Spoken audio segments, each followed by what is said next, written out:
Now in this video we will see about axle for sheave. Now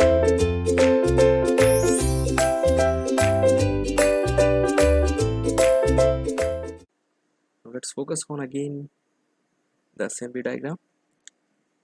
Now here we have two pulleys, or we can see sheaves, and these sheaves are placed on one axle.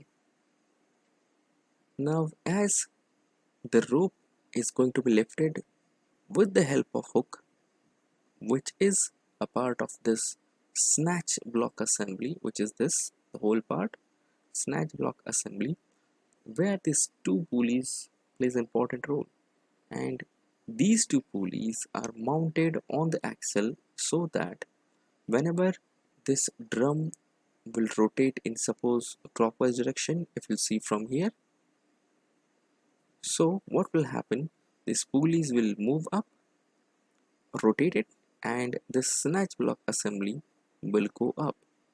Similarly, if it is turning in anti-clockwise direction, the drum one, so at that time the pulleys will move in reverse direction and this snatch block assembly or the load will move down. So these pulleys are placed on this axle, so that is why we have to design it as per the design of pulleys, movable pulleys. So for the axle, it is enough for this video. Thank you.